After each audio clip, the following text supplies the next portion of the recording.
Katden lovers and Katden followers, abay Christopher Min and OG Diaz, ganito po pinahiya at sinupalpal ni Mama Min sa kanyang mga statements sa kanyang katatapos lang na interview. Ang lahat ng yan, but before that, if you haven't subscribed yet to my YouTube channel, please don't forget to like, share, and subscribe at i-hit mo na rin ang notification bell for more showbiz updates. Bago tayo of course magpatuloy sa ating updates for today's video, nais kong pasalamatan kayo for always watching and trusting this channel. Thank you so much sa inyo pong palagiang panonood, pagsubaybay at pag-antabay sa mga everyday updates po natin patungkol kay Kathryn, Alden at ang ilang pa mga showbiz personality. So panoorin muna natin ang video clip na ito. Naliligaw? Marami.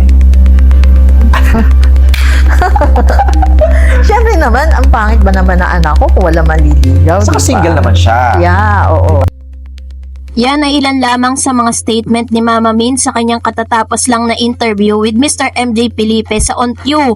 So kung gusto niyo pong mapanood yan, you can watch that dun po sa On Q, Mami Min with MJ Felipe, kung saan ay pinagdiinan ni Mama Min na talagang marami pong manliligaw at marami po talagang umaaligid dito kay Miss Kathryn.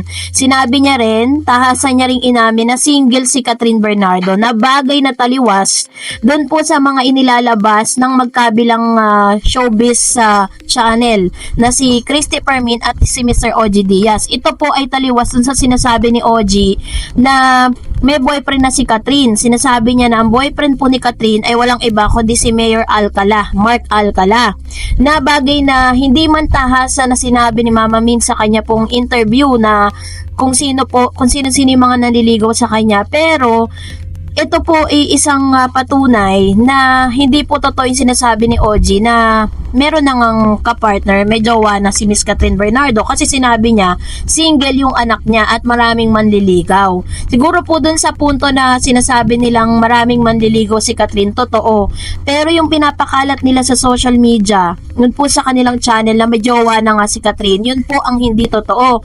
Kasi ngayon po, ang dami po kasing mga bashers po sa Twitter or na ex ngayon na dating Twitter na parang nanlamig dito kay Miss Kathryn dahil po sa pag-follow di umano ni Mama Min dito kay Mayor Mark Alcala. Sabi po dun sa Reddit, kasi kahapon po pinaliwanag ko sa inyo kung bakit or saan galing yung balita na finalo ni Kathryn, ni Alora at saka ni Mama Min itong si Mayor Mark Alcala. Nataliwas doon Ang maganda lang dito kasi kung maraming manliligaw si Miss Kathryn at isa si Alden Richards doon, ang maganda kay Alden is nakapasok na siya sa bahay ni Kathryn. Nakapasok na rin siya sa buhay ng pamilya ni Kathryn. Ibig sabihin is naka-first base na siya. So kung isa pa rin siya sa mga manliligaw ni Miss Kathryn Bernardo, yun po yung pinaka talagang magandang balita doon. And hanggang sa ngayon, nag-check ko po yung Instagram, naka-follow pa rin naman si Miss Kathryn kay Alden, follow din si Alden kay Kathryn, ganon din kay Mama Min, ganon din sa ilang mga showbiz personality na malapit kay Kathryn. So, nangangulugan lang dito na hanggang sa ngayon, may connection pa rin po sila sa social media at sa totoong buhay, diba? So, matapos nga lumabas sa mga balita na inilabas nga ni Mama Min sa On Q, isa-isa niyang sinagot ang mga aligasyon kasi kung pag-aaralan niyo po yung interview, wala pong hindi po siya straightforward, parang other way around yung pagtatanong pero kung kayo po ay matalino at talagang inuunawa ninyo yung mga lumalabas sa bibig ni Mama Min, ito po ay parang pang-bluff dun po sa mga inilalabas ni Christy at ni OG. Diba sabi niya single si Miss Kathryn at sinabi niya wala pa itong jowa.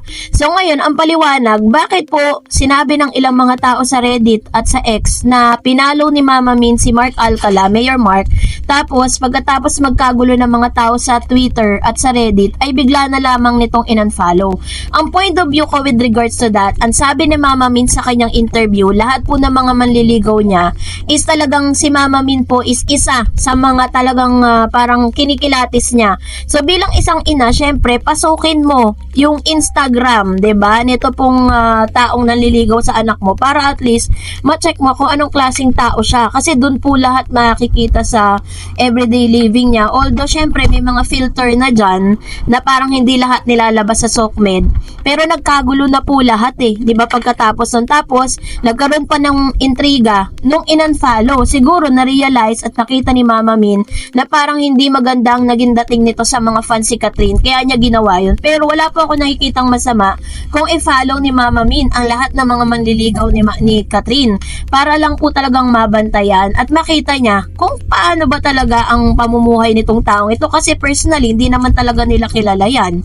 'Di ba, nakilala lang, sabi ng mga marites sa showbiz, nakilala lang daw through common friend. 'Di ba? Wala naman talaga silang personal connections. Hindi katulad kay Alden Richards, nakapasok na sa bahay nila, nakausap na nila at friendship po sila for how many years. Pagkatapos ng hello, love, goodbye, hindi naman po naputol yung connection nila dahil nag-uusap pa rin sila sa GC, 'di ba? Naging matatag lang talaga yung friendship nila ni Catherine nung sila po ay nag-taping ng movie sa Canada nung wala na sila nung kanyang ex.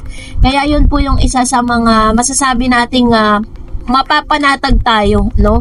Kung yung iba po ay kumalas na wala tayong magagawa doon, but still, kung sino man yung mga magwawagi sa puso ni Catherine, doon pa rin po, basta ako, pa rin ako, Alden Richards. Kasi kung pwede ko nga lang parang diktahan ng puso ni Catherine, talagang Alden Richards pa rin ang pipiliin ko. So, kayo po, ano pong saloobin ninyo patungkol dito, comment down below. At ngayon naman, syempre, bago tayo magsimula, bago tayo magtapos, ay magbabasa tayo ng mga komento ninyo patungkol naman sa ating latest updates. Sabi ni Miss J. Tong Tonog 2024, sus, malalaos din yan si Kat, magsisisi din yan pati nanay ni Kat kung si Kat na loko sa unang minamahal. Ganon din ang mangyayari, di na nadala sa bagay, mas okay din yan. Deserve ni Alden si Kat. Di deserve, abo? Kapag ganon, kahit ako na idolo si Kat ngayon, wala na, Alden na lang ang suporta. Ayan. So, ito naman sabi ni Miss J. Tonog 2024. So, talagang ito po yung mga opinion ng mga viewers po natin dito sa ating channel. Sabi ni Miss Janet, ewan ko ba? Ako lang ba yung sobrang naiinis kapag nakikita ko sa SOCMED si Mayor? Alam ko namang gwapo siya at may pinag-aralan din naman. Kaya lang, naiinis talaga ako kapag nakikita ko siya. Siguro dahil solid Alden ako. Pero, between Mayor and Dij, mas gusto ko pa nakikita ngayon si Daniel SOCMED. Sorry sa mga followers si Mayor, ha? Peace. Ayan. So, ito naman yung kanyang komento with regards to this. Sabi nga po ng ilang mga supporter si Kat, kung hindi rin naman daw pupunta si Kat kay Alden, mas gusto pa raw nila na mapunta si Catherine dito po kay Daniel, kasi nga po red flag nga si Mayor dahil parang every year pa iba-iba yung girlfriend, 'di ba? Ganun po yung kanilang sinasabi sa ex. Sabi ni Miss Gloria Parmasan, walang inamin si Alden na sila, kaya malaya si Catherine kung sino gusto ni Catherine, kung sino jowa ni Alden na secret hindi natin alam, kaya malaya si Catherine kung sino yung gusto ni Catherine, malaya si Catherine, dalaga si Catherine. Sana piliin ni Kat yung mamahalin siya hanggang pagtanda. Ayan, ito naman yung kanyang opinion patungkol sa bagay na ito. Ano? Totoo naman po, wala naman talagang tahasang pag-amin sa SOCMED na talagang meron na namamagitan sa kanilang dalawa, 'di ba?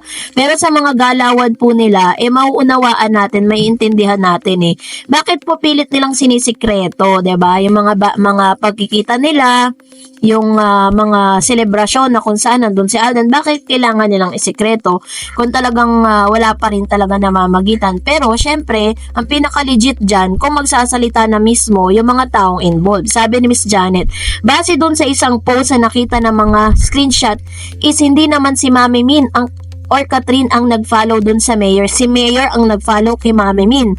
And then siguro may nakapuna nag-unfollow sa TikTok ko yung nakita. Ayun. Katulad po ng pinakita ko po sa inyo, naka-follow po si Mayor kay Mama Min tsaka kay Catherine, pero hindi sila nakapalo kay Mayor. Sabi ni Ma'am si Janet, grabe nga sa ex, sobrang toxic doon, dami na talaga nagagalit. Tapos sinasabi ng ibang user daw, si Alden, lagi na lang nagsasabi user sa Alden, when in fact si Alden nagagamit. Sabi naman ni Miss Adora, ano ba talaga gusto ni OG kay Kat? Nagpapapansin talaga si Mayor, mapag-usapan lang. And sabi ni JM, mutual friend nung check ko po name ni Mayor sa account ni Mami Min, same din kay Kat po. Ayun, so ito naman yung kanyang komento with regards to this. So, ibig sabihin, ma'am, si JM Lopez, sinasabi mo na nakafollow nga sila. 'Di ba? Parang mga mutual friends sila, ganun. Kasi nung chinek po natin, upon checking, di talaga sila nakafollow eh.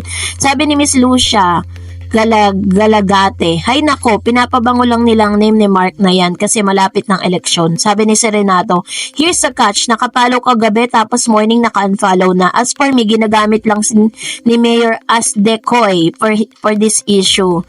Gamitan lang sa eleksyon. Ito naman yung kanyang komento with regards to this, no? Pero sinasabi po ng ilang mga tagapagtanggol ni Mayor na hindi naman daw kailangan gamitin ni Mayor si Catherine para sa eleksyon. Well, in fact, wala naman daw kalaban itong si Mayor Alcala. Pero kahit nasabihin natin walang kalaban niya, nagagamit pa rin ang pangalan ni Catherine. Sabi ni Miss Porita, grabe naman si Mayor Alcala, masama yan. Pinatutunayan mo, Mayor Alcala, na sinungaling at manggagamit ka. Huwag kang ganyan, masama yan. Naitungkulin ka pa naman as Mayor. Ayaw lang ni Catherine mapahiya ka sa sinasakupan mo. Kaya tahimik lang siya. Magbakatao ka, Mayor. Ayan, ito naman yung kanyang panawagan para kay Mayor Alcala. Ako po para sa para sa point of view ko with regards to this, kung talagang girlfriend niya si Miss Catherine, bakit hindi niya kayang i-flex si Catherine? Kinahihiya niya ba si Kat? Or sabi po ni OG Diaz na talagang daw yan, talagang secretive daw talaga yan sa mga naging jowa niya. Ba't yung mga past relationship niya alam ng tao, 'di ba? At sometimes nilalagay niya pa sa kanya mga sokmed. Diba? Pero bakit si Catherine? Kung totoo yung kiniklaim po nila, ibig sabihin walang katotohanan talaga. Sabi ni Chang, alam nyo, kung wala pong mamamagitan sa Kat din, hindi ipa-private ni Kat ang birthday celebration niya. At di ganyan ang galawan ng Kat din. Ibig sabihin, may something na po talaga ang Kat din. Ayon kay Johnny Beriani na si Alden lang organize at nagbayad sa skydiving nila Dubai. Yun. So ito naman yung kanyang comments with regards to this. Si Beriani kasi isa yan sa mga star o nakasama po nila doon po sa Hello Love Again sa Canada. Na isa rin sa mga nakawitness kung gaano ka-sweet at kung gaano ka-caring si Miss Catherine at Alden Richards sa isa't isa. Sila talaga. As in, face to face nakikita po nila yon. Sabi ni Miss Raquel, napanood ko ang on-cue kanina ni MJ Felipe sa TV Patrol. Yung interview kay Mami Min, kinikilatis talaga ni Mami Min yung mga manliligaw ni Catherine ngayon. So, ibig sabihin, dadaan sa butas ng karayom ang manliligaw ngayon kay Catherine. #Kat din pa rin ako. Ayan. Thank you, Ma'am Raquel Bersosa. At napakatibay po talaga nitong taong ito pagdating po kay Catherine at Alden Richards. Maganda yon kasi bilang nanay, kailangan talagang i-filter ni Mama Min kung sino talaga yung deserving para sa anak niya. Sabi ni Miss Marilu, hi Miss Tareds, thank you so much for untiring constant updates about Catherine. For me, let's wait for the confirmation coming from Alden and Catherine. What is the real score between them? Since they don't admit nor either deny the real status of the relationship, just stay kampante, panatag, and don't mind those bashers since they don't have enough evidence, which is very, very true. Yun na lang yung pwede nating gawin, 'di ba? Parang wala naman talagang inamin at walang dininay, no? Sa anong paniniwalaan mo doon? Syempre, antayin mo kung ano sasabihin talaga nila kasi lalo na may paparating pong movie si Catherine, 'di ba? So, kabi-kabilaan na naman ng mga interview ni Catherine, mga mall tour niya, 'di ba? Pati nga po yung pelikula na yun pinapakialaman ni Mama Min. Talagang tinitignan niya kasi comfort woman po ang gaganapan niya doon. Kakaiba pong karakter niya doon. Sabi ni Miss Len Solares, basta ako Alden Richards lang, panatag at chill lang habang proud and happy sa mga ganap niya. And sabi ni Miss Joseph Tom, cut din forever lang tayo, hindi totoo yung mga iba, just cut din lang. Ayan, so yan talaga yung mga totoong cut din panatag, no? Basta panatag lang tayo. Tahimik man sila ngayon, but I believe, no? Hindi man kung ano man yung kahihinatnan nito, ang importante naman sinuportahan natin silang dalawa hanggang sa dulo, hanggang sa magsalita sila, hanggang sa ilabas ni Miss Catherine Bernardo ang totoong gusto niya, diba? Kaya naman kapit lang, panatag lang tayo. So, that's it for today. For more videos and updates, please don't forget to like and subscribe. And please don't forget to follow my Facebook page, Dor Eds TV. God bless everyone.